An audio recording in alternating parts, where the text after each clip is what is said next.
1963. Un homme roule à toute allure sur une route de Modène. Le soleil d'Italie se reflète sur une carrosserie rouge. Devant lui, le symbole du cheval cabré. Derrière lui, le poids de l'humiliation. Son nom est Ferruccio Lamborghini. Un industriel riche, respecté, fabricant de tracteurs agricoles. Mais ce jour-là, il ne pense plus à l'acier ni aux engrenages. Il pense à une dispute. Quelques semaines plus tôt, il avait osé critiquer la Ferrari qu'il conduisait. Trop bruyante, trop capricieuse. Enzo Ferrari, le commendatore, l'avait ridiculisé. « Occupez-vous de vos tracteurs, Lamborghini ».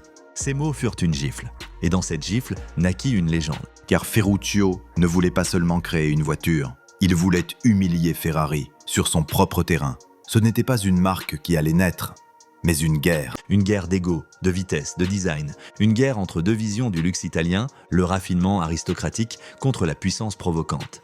Mais derrière cette rivalité visible, une autre bataille allait se jouer. Une guerre plus subtile, faite d'espions, de trahisons, d'architectes du désir. Et voici ce que, même aujourd'hui, Ferrari ne veut pas que vous sachiez. Tout commence à la fin des années 1950. Enzo Ferrari règne sur Maranello. Ses voitures dominent les circuits, ses pilotes frôlent la mort avec élégance. Ferrari, c'est la noblesse du risque, le prestige mécanique, le rouge du sang et de la gloire. À quelques kilomètres de là, Ferruccio Lamborghini dirige une usine prospère. Il collectionne les voitures, Maserati, Jaguar, Ferrari, mais chaque fois qu'il conduit, un bruit, une vibration, un détail mécanique l'irrite. Lui, le technicien méticuleux, ne comprend pas comment un homme comme Ferrari peut accepter de livrer des voitures imparfaites. Il démonte alors l'embrayage de sa 250 GT et découvre qu'il s'agit du même fournisseur que pour ses tracteurs. L'orgueil prend feu. Ferruccio Lamborghini décide alors de créer la voiture parfaite, non pas pour les circuits, mais pour la route. Une voiture sans compromis, sans caprice, sans arrogance. Ce jour-là, l'histoire de l'automobile change de trajectoire. Car derrière chaque empire, il y a une blessure d'ego. Modène, 1963. Dans un hangar encore vide, Ferruccio trace des croquis sur une table en bois. Il veut un moteur plus souple, une carrosserie plus audacieuse, un bruit différent. Pas un rugissement sauvage, mais une symphonie d'ingénierie. Il s'entoure de jeunes ingénieurs, frustrés du contrôle tyrannique de Ferrari. Parmi eux, Giotto Bizzarini, l'un des créateurs de la légendaire Ferrari 250 GTO. Ils décident ensemble de concevoir le moteur de route le plus ambitieux jamais imaginé. Un V12 de 350 chevaux, sculpté comme une pièce d'orfèvrerie. Le logo, lui, est un symbole personnel, le taureau. Signe astrologique de Ferruccio, mais aussi symbole de puissance, d'instinct, de provocation. Quand la première Lamborghini 350 GT sort de l'usine, le monde comprend que ce n'est pas un caprice. C'est une déclaration de guerre. Et à Maranello, le commendatore serre les dents. La chaîne commence à peine. Si vous aimez ces histoires de légendes et de rivalité, abonnez-vous et laissez un like. Chaque geste compte vraiment pour que ces récits continuent à vivre. En 1966 à Genève, sous les projecteurs du Salon international de l'automobile, un silence se fait. Puis, une rumeur s'élève.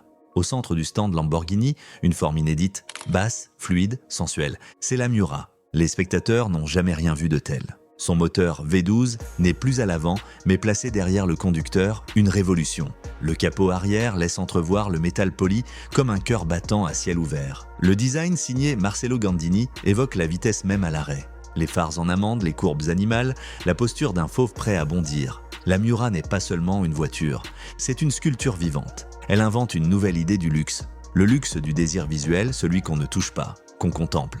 Ferrari, fidèle à son aristocratie sportive, ne comprend pas immédiatement. Mais le monde, lui, bascule. Le rêve automobile devient charnel. Dans les années 1970, Ferrari riposte. Le cheval cabré sort ses griffes. La Daytona, la Dino, la 512 BB. Lamborghini devient une menace réelle et Enzo ne supporte pas qu'un fabricant de tracteurs lui vole la lumière. Les tensions montent. Dans les journaux, dans les circuits, dans les dîners mondains, on parle de la rivalité. Mais derrière les projecteurs, une guerre d'influence se joue. Ferrari fait pression sur certains fournisseurs pour bloquer Lamborghini. Les délais s'allongent, les coûts explosent. En parallèle, les banques italiennes, proches du pouvoir politique, freinent les crédits de Sant'Agata Bolognese. Et pourtant, dans son atelier, les artisans continuent d'assembler chaque pièce à la main. Le cuir est tendu au millimètre, la peinture appliquée comme un rituel. Là où Ferrari cultive la discipline et la hiérarchie, Lamborghini cultive la folie maîtrisée. L'un produit des légendes, l'autre des mythes.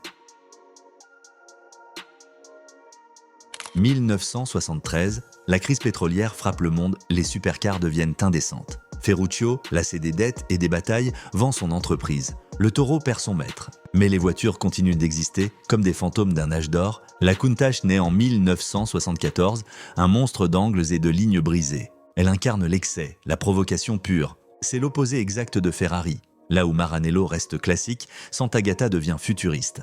La Countach est un choc esthétique. Ses portes en élytre, sa forme triangulaire, son nom même, un juron piémontais signifiant incroyable, redéfinissent la beauté automobile. Mais derrière le design, un message, le silence de Ferruccio n'a pas éteint la flamme. Le luxe, même orphelin, sait survivre. Les années 1980 plongent Lamborghini dans la tourmente. Rachat, faillite, confusion. La marque passe entre les mains de propriétaires étrangers, chacun cherchant à raviver le mythe sans comprendre son âme. Pendant ce temps, Ferrari triomphe en Formule 1 sous le regard du monde. La rivalité semble terminée, mais quelque chose gronde à nouveau à Sant'Agata. Une nouvelle génération d'ingénieurs, inspirés par la Miura et la Countach, veut redonner au taureau son rugissement. C'est ainsi que naît la Diablo. Plus rapide, plus musclée, plus provocante que jamais. Un design signé Gandini encore, comme un rappel des origines. Ferrari regarde et comprend que la guerre n'a jamais cessé. Si cette histoire vous passionne, laissez un like et abonnez-vous. Cela nous aide à poursuivre ce voyage au cœur des plus grandes rivalités du luxe automobile. En 1998, un nouveau joueur entre dans l'arène, Audi, le géant allemand.